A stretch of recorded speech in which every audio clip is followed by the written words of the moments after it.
Hi guys, this is Dan from Magic Pachinko Restorations with another short video on a vintage pachinko machine. Certainly if you enjoyed these videos, please subscribe. And Magic Pachinko Restorations is the website. A lot of good information there. That's the way to contact me. I don't know if whatever, there's contact information there. Leave your contact information, email me, call me, whatever. Always available to talk to people, enjoy it. So today we'll get right into it with a 1970 Model A Nishijin, really pretty machine. This was done as a full restoration, and I'll show you the playfield, the original playfield. There wasn't much left of it. That's the original playfield. Little bit of faded color, but a lot of water damage through here, a lot of water damage.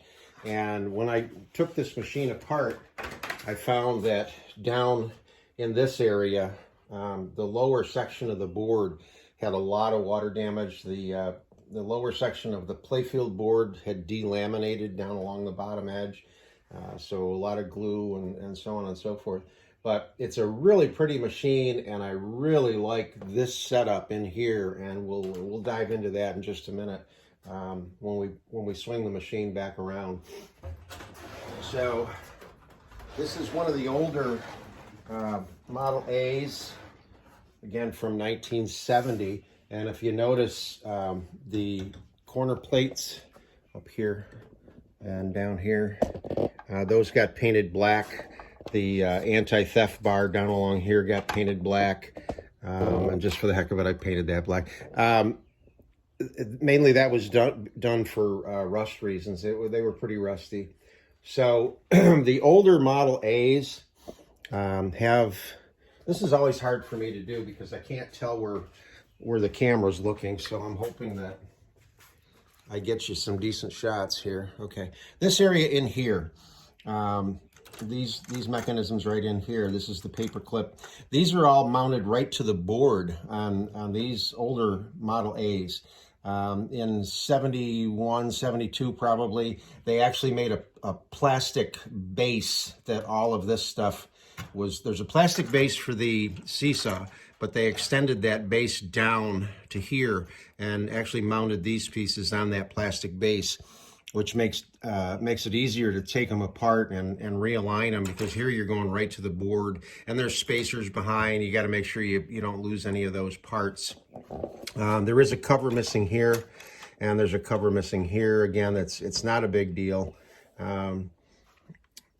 Jackpot switch, ball out light switch. I redid the wiring.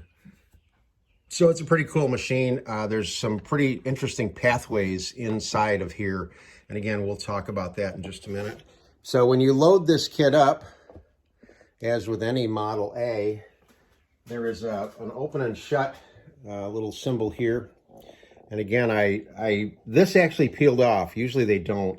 And when I put it back on, I should have waited until I had all the hardware in. I actually mounted this a little too high, but the open is down, the shut is up.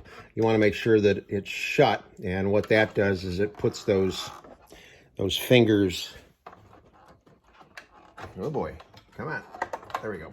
It puts the fingers down into the jackpot tray so that the balls stay here instead of exiting the machine. So just make sure that this is up, and then you're ready to go.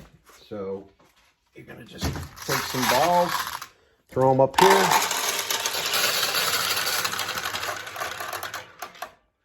Get the ball out light on.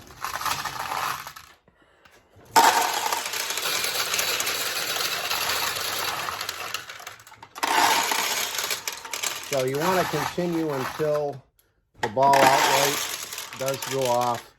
And what that'll do is make sure that the center tray has enough. Oh, I'm sorry. I should have brought it out. Sorry about that. You want to make sure that this is full and this has got plenty of balls in it. Your ball outlight is out. And again, I've said this a million times. If you've got 200 balls, 180 of them should be right there. So don't be afraid to load that upper hopper right up. So we're ready to play. Seesaw's back, ready to go. One of the things that I always forget to talk about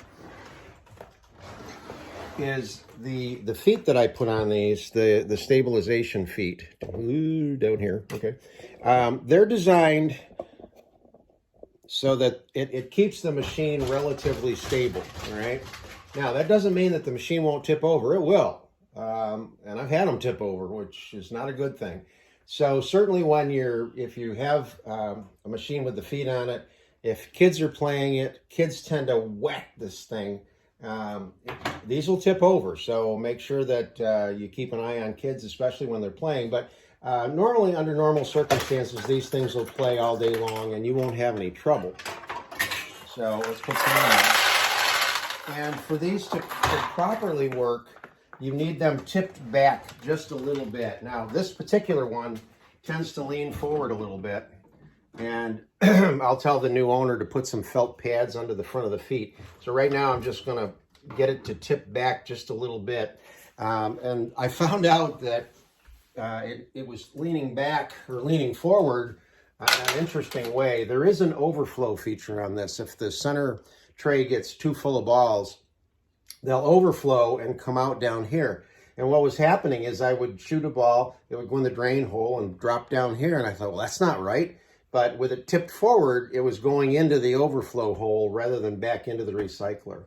So let me just launch a few balls here, see if we get some wins.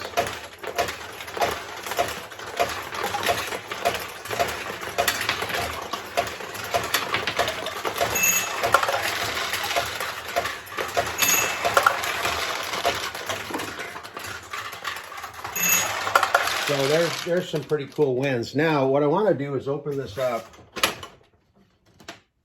and try to give you a good idea. Let me make sure this is where I want it. Hang on, I think I got to bring this up a little bit. There, that's probably better. Okay, good. Now I can let go. All right, so this center attraction is very cool. The ball can go in here. Now, that's the problem without having the glass on, but the ball can enter here, here, and here, and then it will drop into this center section. And if I just put my hand over it,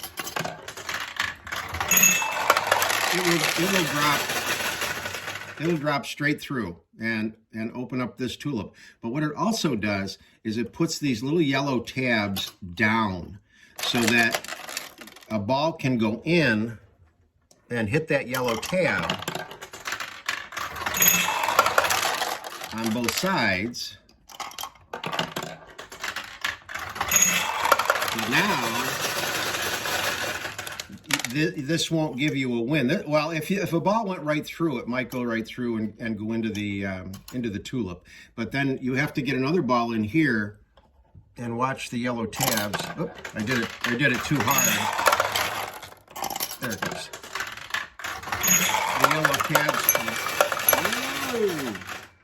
The yellow tabs come back out. So that whole center section is really, really cool on this one. Again, this is a 1970 Nishijin Model A, and I hope you liked it.